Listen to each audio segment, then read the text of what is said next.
इस चुनावी जनसभा की अध्यक्षता कर रही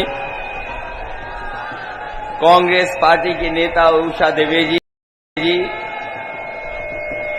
समाजवादी पार्टी के जिला के अध्यक्ष कलीम खान साहब, मंच पर उपस्थित इस क्षेत्र से कई बार रहे सांसद आदरणीय छोटे सिंह यादव जी, विधायक रेखा वर्मा जी, संचालन कर रहे अनिल पाल जी, ताहिर सिद्दीकी साहब पूर्व विधायक, राम अवतार सैनी जी, उमा शंकर बेरिया जी, राम रतन प्रजापति, मुनीष राठौर, कुक्खू चौहान, राजीव नाथ बेगा जी, राम शंकर लोधी, उदय राजपूत जी, पप्पू वाल्मीकि जी, श्रीमती कंचन कनौजिया, आकाश साखी जी, जिलाध्यक्ष आम आदमी पार्टी चंद्रकांत यादव जी, दिनेश पालीवाल जी, जिलाध्यक्ष कांग्रेस अनिल कठेरिया जी, शरद यादव जी, राघवेंद्र राजपूत, दिनेश बाथम जी, मनोज सैनी जी, समाजवादी पार्टी के हमारे महासचिव वर्मा और उपस्थित जो मंच पर हैं, बड़ी संख्या में हमारे सभी संगठन के नेता जो मंच पर हैं, इस चुनावी जनसभा में आए हुए हमारे आदरणीय बुजुर्ग माताएं बहनें, नौजवान साथी, पत्रकार बंधुओं, मैं सबसे पहले आप सबका इस चुनावी जनसभा में आए हुए लोगों का बहुत बहुत आभार प्रकट करना चाहता हूं। मैं देख रहा हूं कि मैदान के चारों तरफ हमें सर ही सर दिखाई दे रहे हैं। हमारे मंच के बाईं तरफ जहां समाजवादी पार्टी के नेता कार्यकर्ता हैं, बड़ी संख्या में हमारे सपेरे भाई बहन भी आए हुए हैं। दाईं तरफ मंच के भी बड़ी संख्या में लोग दिखाई दे रहे हैं। जहां हेलीकॉप्टर खड़ा है वहां भी लोग दिखाई दे रहे हैं। आज की इस चुनावी जनसभा, ये जो चुनावी जनसभा में समर्थन आप लोगों ने दिया है, जो आप लोग सहयोग करने निकल पड़े हैं, अब इससे तो भारतीय जनता पार्टी का कन्नौज जिले से सफाया होना निश्चित है। मैं देख रहा हूं यहां लोगों का समुद्र हमें दिखाई दे रहा है। लोगों का समुद्र दिखाई दे रहा है चारों तरफ। साधन हो नहीं हो तब भी लोग अपने चले आए समर्थन के लिए। मुझे लगता है कि इस बार कन्नौज के लोग देश के जो लोकसभा के चुनाव हो रहे हैं, जहां सबसे बड़ी जीतों में मुझे लगता है कि इस बार कन्नौज भी शामिल होने जा रहा है। ये बीजेपी वाले लोग, मुझे सुनने में आया है कि बीजेपी वाले लोग कुछ देर खुश हो गए थे, कुछ घंटों के लिए बड़ी खुशी मना रहे थे, कुछ ही घंटे खुशी मना पाए हैं। बताओ उनका हाल कैसा है अब?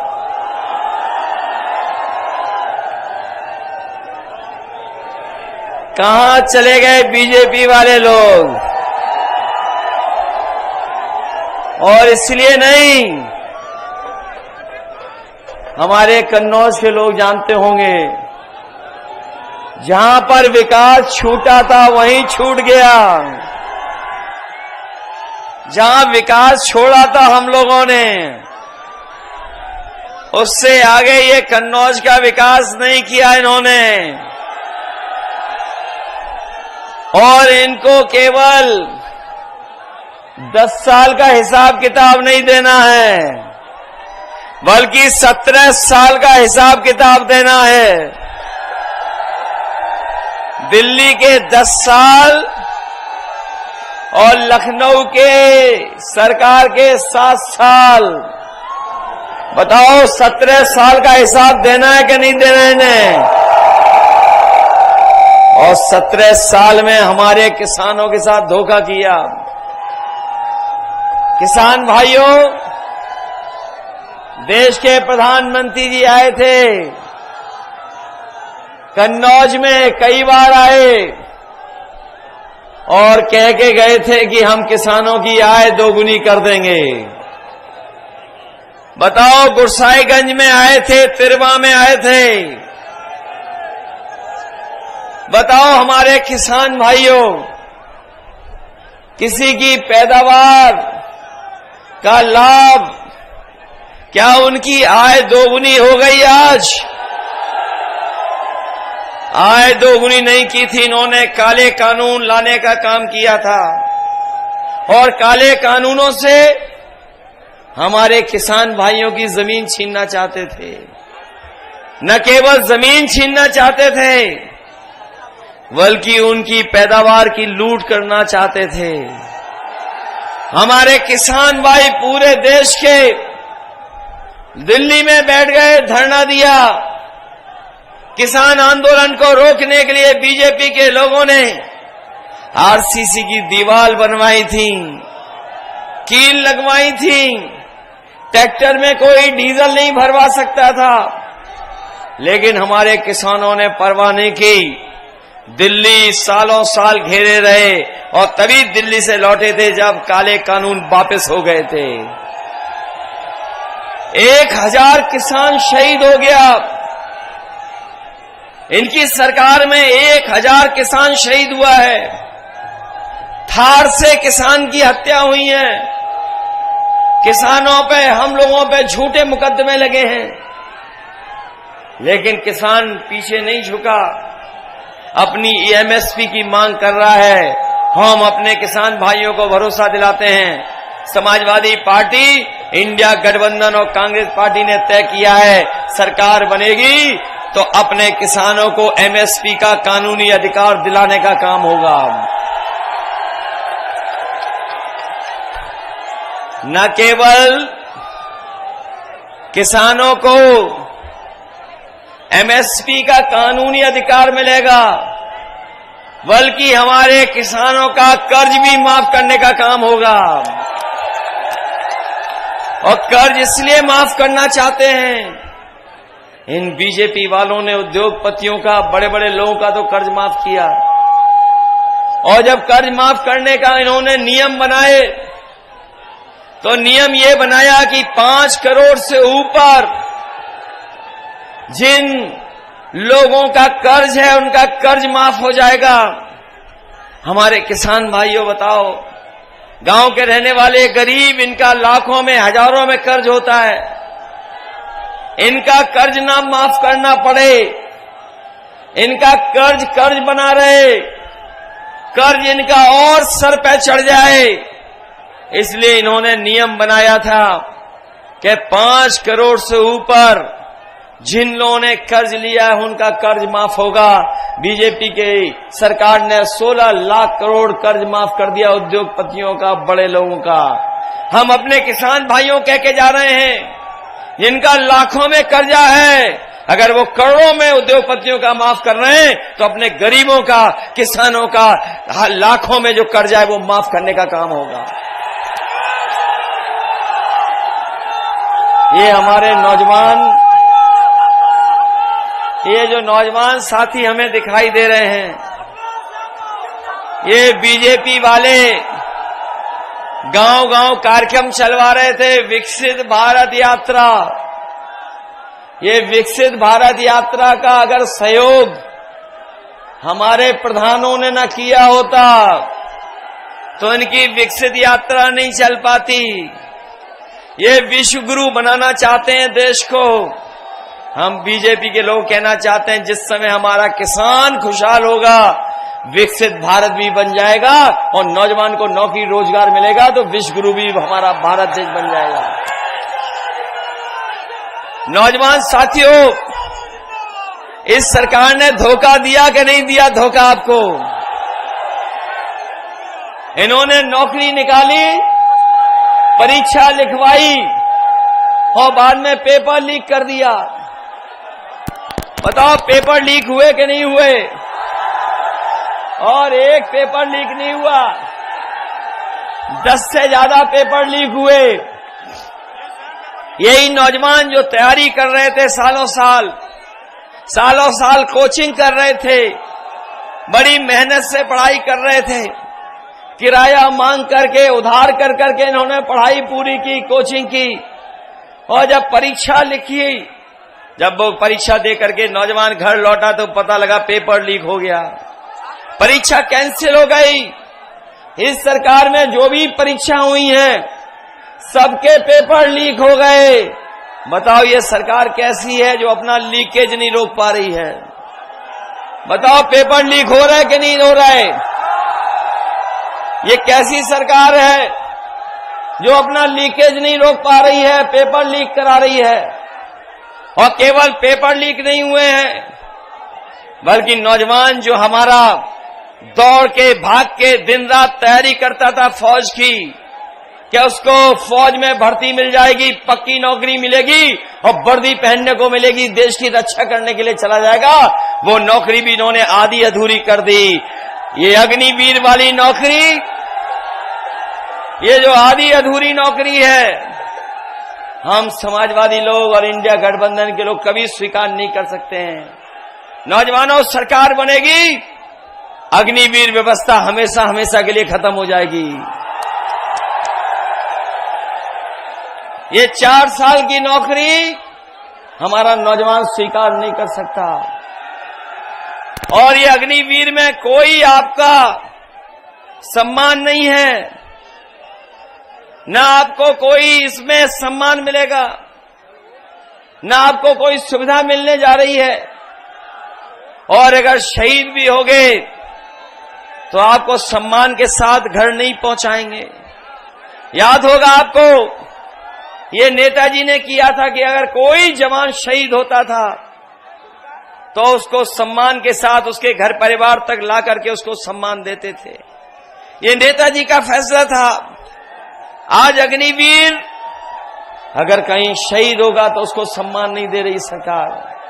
अभी पंजाब का 18 साल का नौजवान अग्निवीर में भर्ती हुआ और शहीद हो गया, उसको घर पहुंचाने के लिए सरकार ने एम्बुलेंस भी नहीं दी, न सम्मान दिया, न उस घर परिवार की मदद की। और जो एम्बुलेंस लेके भी आई थी वो सरकार की एम्बुलेंस नहीं थी। हम अपने साथियों को कहना चाहते हैं, बड़े बड़े विभाग जो सरकारी हैं उसमें सब नौकरी आउटसोर्स हो गई है, संविदा पे चली गई, कॉन्ट्रैक्ट पे चली गई, निजी हो गई। और ये जो हमारे खाकी वर्दी वाले कभी कभी आज तो अच्छा सहयोग कर रहे हैं, हमें आपको व्यवस्था में हमारी मदद कर रहे हैं, लेकिन कभी कभी खाकी वाले भी हम लोगों को डराते हैं। ये लोग भी समझ लें, अगर बीजेपी की सरकार आ गई तो फौज की भर्ती तो 4 साल की कर दी उन्होंने, इनकी 3 साल की नौकरी हो जाएगी। और ये नौकरी के बाद हमारे और आपके साथ ही घूम रहे होंगे। कभी कभी ये सवाल करते हैं कि ऐसा कैसे हो सकता है, ये कहते हैं ये कैसे हो सकता है। तो मैं उनसे पूछता हूं, बताओ क्या आपको पता था कि अग्निवीर 4 साल की नौकरी हो जाएगी? क्या आपको पता था कि बीजेपी के लोग हवाई जहाज बेच देंगे? क्या आपको पता था कि बीजेपी के लोग पानी के जहाज भी बेच देंगे, बंदरगाह भी बेच देंगे? क्या बेच देंगे? क्या आपको पता था LIC बेच देंगे? आपको नहीं पता था, आपको ये भी नहीं पता था कि आधी रात ये नोटबंदी कर देंगे। बताओ क्या पता था आपको? तो इसलिए जहां ये चुनाव हमारे आपका भविष्य का है, वहीं आने वाली पीढ़ी के भविष्य का भी चुनाव है। इसलिए बताओ, संविधान बचाओगे कि नहीं बचाओगे? ये जो संविधान बाबा साहब भीमराव अम्बेडकर जी ने दिया हम लोगों को, यही संविधान है जो हमें हक दिलाता है। यही संविधान है जो हमें न्याय दिलाता है। यही संविधान है जो हमारी संजीवनी है। यही संविधान है जो हमारे और आपके बीच में गैर बराबरी खत्म करने के लिए आरक्षण हम लोगों को देता है। ये सरकार संविधान को खत्म करना चाहती है, लोकतंत्र को खत्म करना चाहती है, और ये हमें आपको ये जो एक वोट देने का अधिकार है उसको भी छीनना चाहती है। लेकिन हम उनको बता देना चाहते हैं, जो संविधान बदलने के लिए निकले हैं उसको ये सब लोग मिलकर के बदलने का काम करेंगे। बताओ, बदलोगे कि नहीं बदलोगे? और ये जो डबल इंजन की सरकार है, इनके आपने होर्डिंग देखे? इनके होर्डिंग लगे बड़े बड़े शहरों में। ये जो डबल इंजन की सरकार के होर्डिंग लगे हैं, बड़े बड़े होर्डिंग, और उस होर्डिंग में देख लो, एक इंजन पहले से ही गायब है। और जो कन्नौज का खटारा इंजन है उसको जगह ही नहीं मिली है, उन्होंने पहले ही गायब कर दिया उसको। और जो खटारा इंजन का है उसका पुलिस से बहुत पुराना प्रेम है। हमारे पुलिस के भाई भी लोग भी बहुत प्रेम करेंगे उनको इस बार चुनाव में।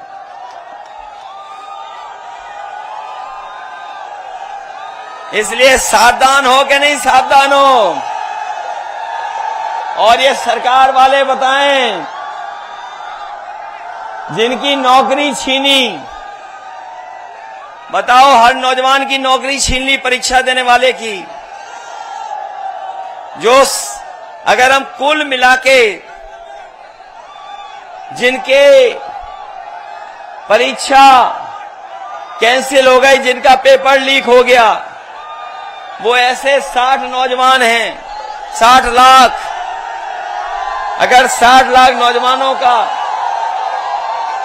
और उनके मां बाप को जोड़ लें तो एक परिवार में 3 लोग नाराज हैं। तो अगर हम 60 लाख का गुणा 3 में कर दें तो 1,80,00,000 हुए। और यही 1,80,00,000 का अगर हम भाग दे देंगे 80 लोकसभाओं से, तो बताओ, इनका 2,25,000 वोट कम हो गया कि नहीं हो गया? हो गया 2,25,000 कम वोट। तो बताओ, बीजेपी बचेगी कैसे इस बार? क्या बचेगी बीजेपी इस बार? और इस बार तो हमारे क्षत्रिय भाइयों ने, हमारे क्षत्रिय भाई इस बार तलवार से नहीं, मतदान मतवार करने जा रहे हैं। मत का वार करेंगे इनके ऊपर। जो लोग कभी अपनी तलवार से वार करते थे, इस बार मतदान से वार करेंगे। मतवार होने जा रहा है। बताओ, मतवार होगा इनके खिलाफ के नहीं होगा? हमारे लोधी समाज के लोग जो मेहनत करते हैं खेत, और हमारे गांव से लेकर के खेती बाड़ी से लेकर के अर्थव्यवस्था को अच्छा बनाते हैं। सोचिए, शाम के समय पर बीजेपी के नेता क्या कह रहे थे कि लोधी समाज का वोट तो हम, क्या कह रहे थे? शाम होते ही भाषा बदल जाती है। हमें कारण नहीं पता है कि क्यों कारण शाम होते ही भाषा बदल जाती है। बताओ, हमारे लोधी समाज को क्या अपमानित कर रहे थे? कि पैसे को लेकर के अपमानित करने का काम किया। ये लोधी समाज के लोग, हमारे लोधी राजपूत समाज के लोग बहुत स्वाभिमानी हैं। वीरांगना अवंतीबाई के परिवार के सदस्य लोग हैं। जिन लोगों ने अपमानित किया है उनको इस चुनाव में अपने वोट से हिसाब किताब करने का काम करेंगे। और अपने लोधी राजपूत समाज के लोगों को मैं कह के जा रहा हूं, मैं रसूलाबाद में हवाई पट्टी पे उतरा था। उस हवाई पट्टी पर केवल एक बार हवाई जहाज उतरा, दोबारा ये सरकार ने हवाई जहाज नहीं उतारा, खराब कर दिया। कोई इस हवाई पट्टी पे दोबारा उतरा तो मैं उतरा।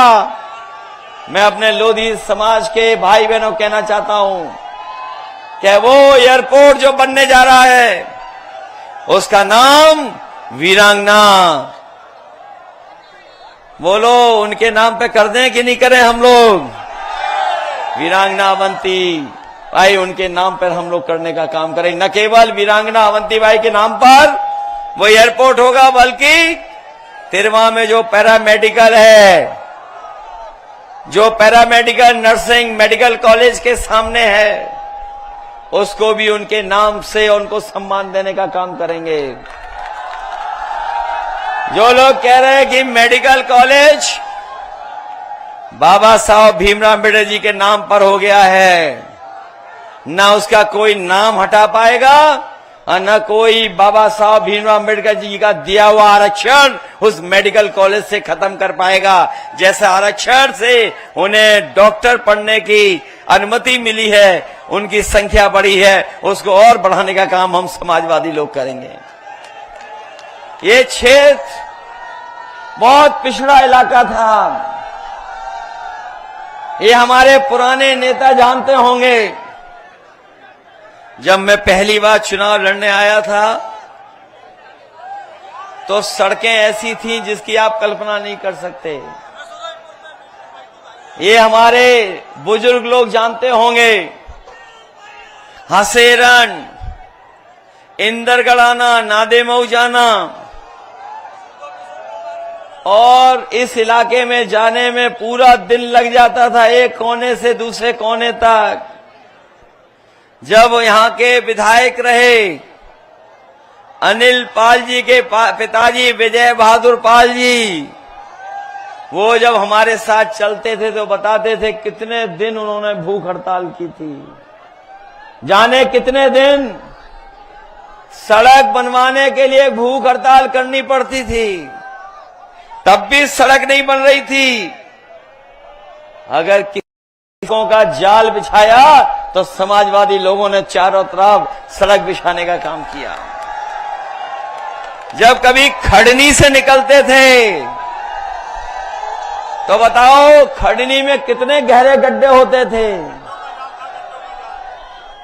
खड़नी, और जब कभी चपुन्ना से उधर जाते थे हम लोग एरवा कटरा या सौरे की तरह, तो बबूलों से अपनी गाड़ियों को रगड़ देती थी, तब जाकर के निकल पाते थे।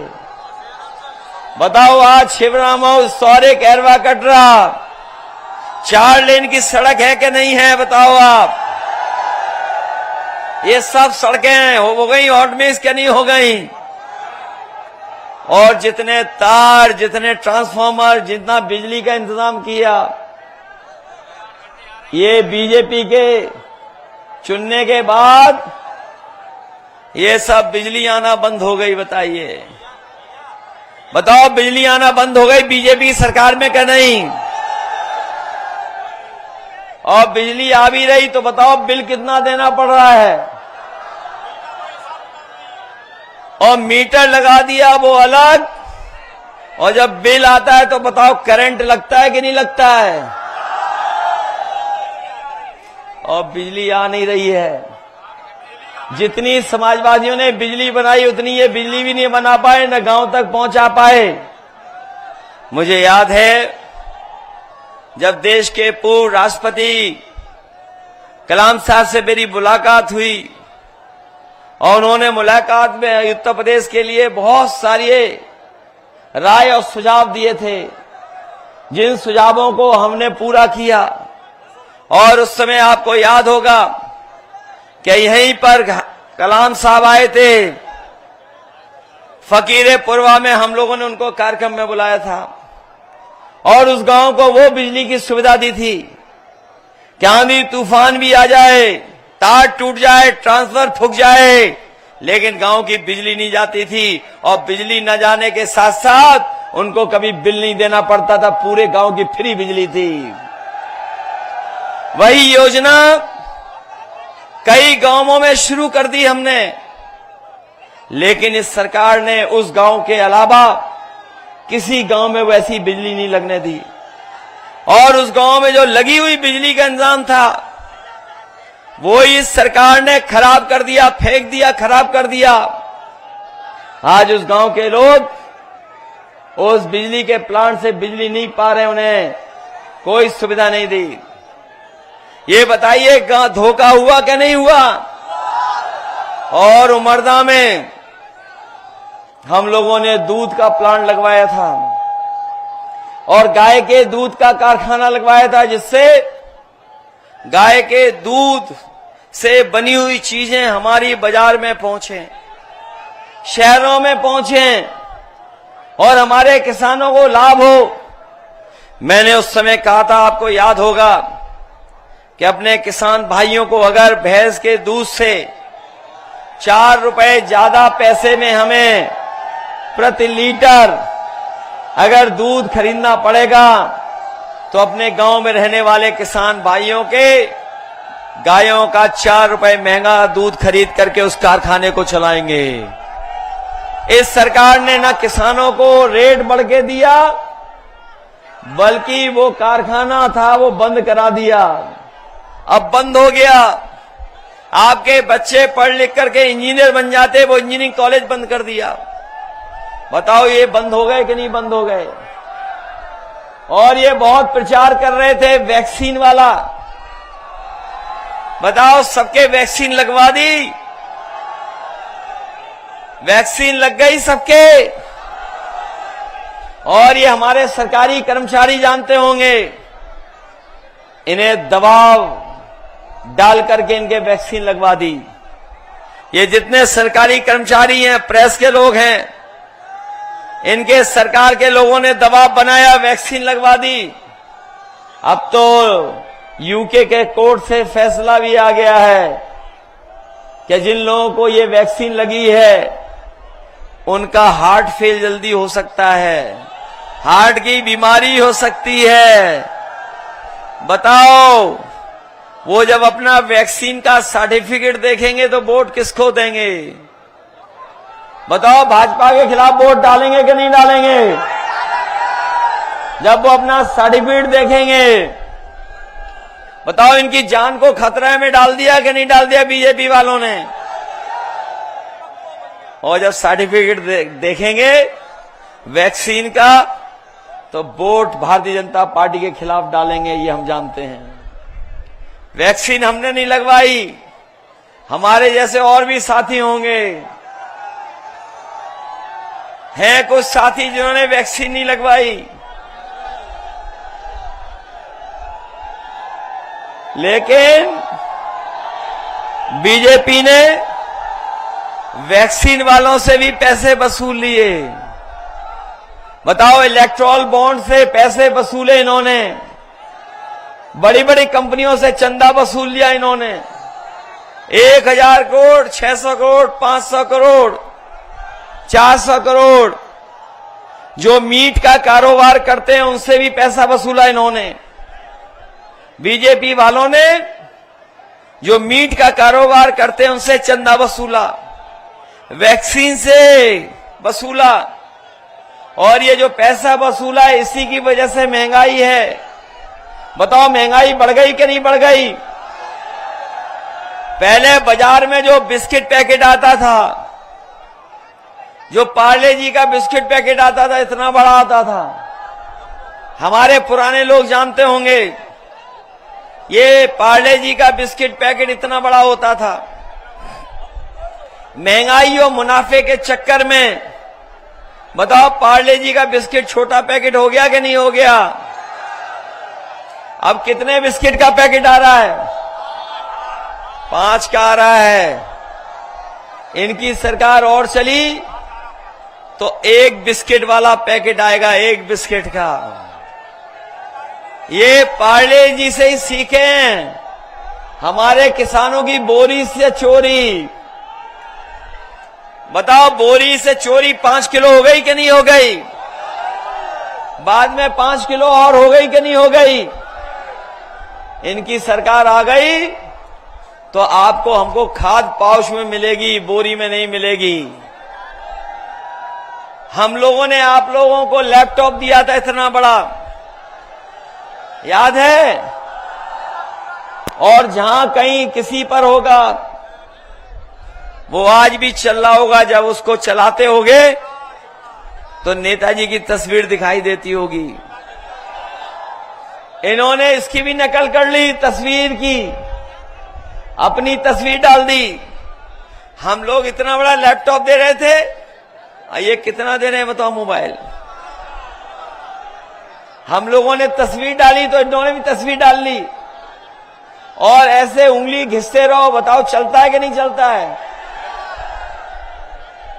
बताओ, घटिया दिया कि नहीं दिया? और हम आपको कहना चाहते हैं, जब चुनाव था तो राशन में रिफाइंड तेल दे रहे थे। आज बताओ, राशन में क्या मिल रहा है? क्या मिल रहा है राशन में? ये बाजरा क्या ज्यादा पौष्टिक होता है क्या? बताओ, क्या राशन में मिल रहा है? 400 रुपए का राशन, और महंगाई से आपसे हजारों करोड़ रुपए वसूल लिए। आप घर जाके हिसाब किताब लगाना। 400 रुपए का राशन देके महंगाई करके बताओ, हजारों रुपए ये वसूल रहे हैं कि नहीं वसूल रहे हैं? डीजल पेट्रोल महंगा कर दिया, और दवाई का जो पर्चा था, बताओ, दवाई महंगी हो गई कि नहीं हो गई? दवाई के पर्चे छोटे हो गए कि नहीं हो गए? अरे, जो पेट दर्द की दवा है वो भी महंगी हो गई कि नहीं हो गई? बुखार की दवा महंगाई हो गई। सोचिए, इन सरकार के लोगों ने दवाई से लेकर के सब महंगा कर दिया। महंगाई कहां पहुंच गई? ये मुनाफा कमाने के चक्कर में महंगाई है। इसलिए समाजवादी पार्टी ने और हमारे गठबंधन की सरकार बनने पर हम आपको भरोसा दिलाते हैं कि जिस तरीके से बड़े लोग, संपन्न लोग पैकेट का आटा खा रहे हैं, गुणवत्ता के साथ उन्हें पैकेट का आटा खरीद करके खा रहे हैं। स्वादिष्ट भी है, पौष्टिक भी है, क्योंकि आटे का बाजार बढ़ गया। तो हमारे बाबा रामदेव योग छोड़ करके आटा वो भी पैक करके बेचने लगे।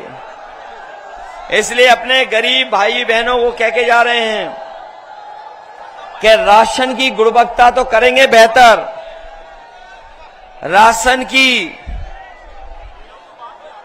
गुणवत्ता तो करेंगे बेहतर, राशन की गुणवत्ता के साथ अपने गरीबों को पौष्टिक पैकेट का आटा के साथ साथ डाटा फ्री देने का काम करेंगे।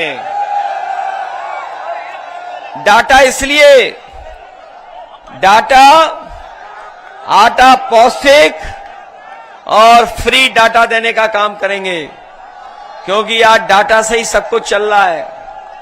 मोबाइल से लेकर के सब जानकारी हासिल हो रही है। इसलिए हम लोग आपकी मदद करेंगे, विकास करेंगे।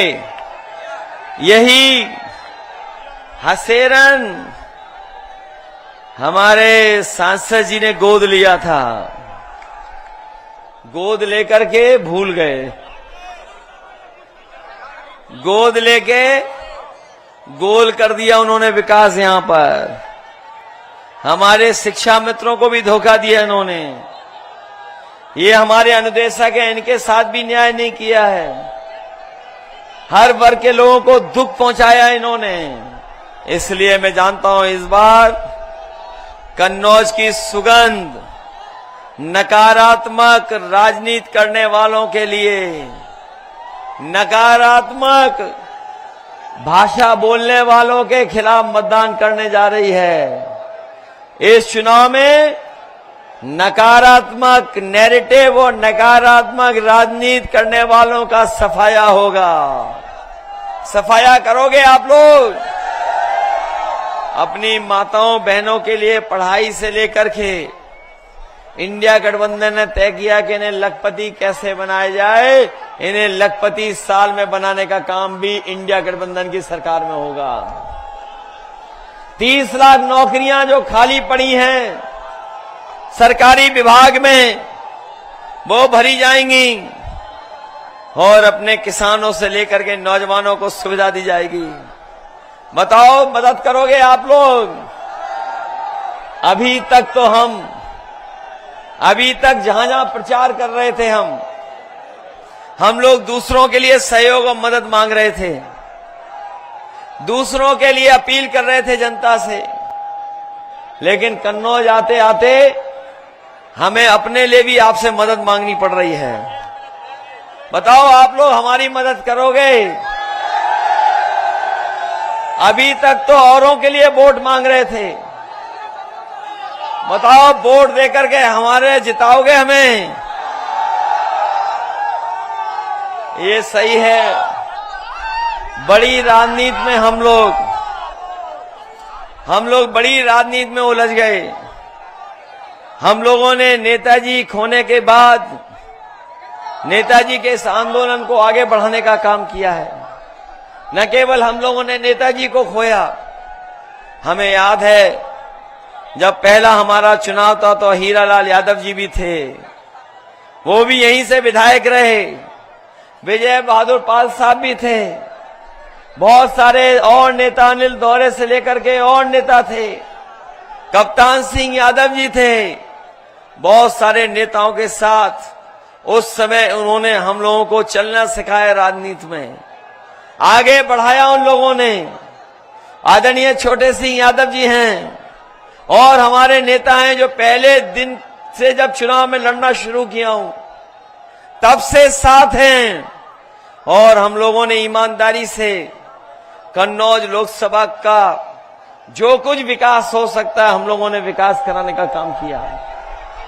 इस क्षेत्र में सड़क, बिजली, पानी से लेकर के जो सुविधाएं दे सकते थे दी हैं।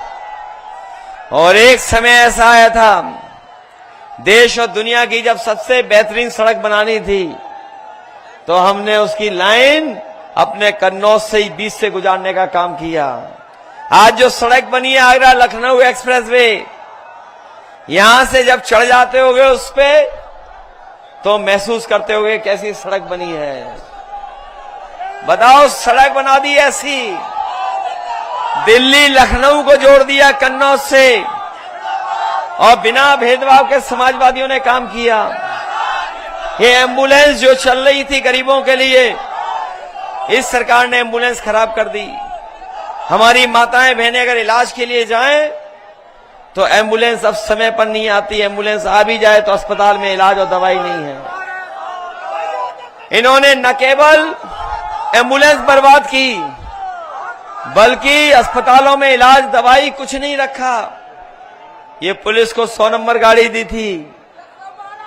आप पुलिस को जब बुलाते हो तो जैसे 12 बढ़ गया वैसे ही इन्होंने अपना वसूली भी बढ़ा दी, और 100 नंबर मिलाते हो घटना में पहुंचती है, दोनों पक्षों से पैसा वसूल लेती है। ये हो रहा है इस सरकार में। इसलिए मदद करना आप लोग। हम आपसे अपने लिए निवेदन करने आए हैं। बताओ, जिताओगे आप लोग और ये धोखेबाजों को हराओगे? और जिनकी शाम होते ही भाषा बदल जाती है, जिनकी शाम होते ही भाषा बदल जाती है, अपमानित करते हैं समाज के लोगों को। हमारे साक्य समाज के लोग बैठे होंगे, भगवान बुद्ध की मूर्ति लग गई थी, जैसे इन्होंने वीरांगना अवंतीबाई की प्रतिमा हटाई, मूर्ति हटाई, वैसे ही भगवान बुद्ध की भी मूर्ति हटा दी थी इन्होंने। मैं जानता हूं अपने हर समाज के लोग इस बार भारतीय जनता पार्टी को हटाने का काम करेंगे। इन्हें हटाइए। भाजपा हटाओगे तो महंगाई कम होगी, भाजपा हारेगी तो संविधान बचेगा, भाजपा हारेगी तो नौकरी मिलेगी, भाजपा जाएगी तो खुशहाली आएगी।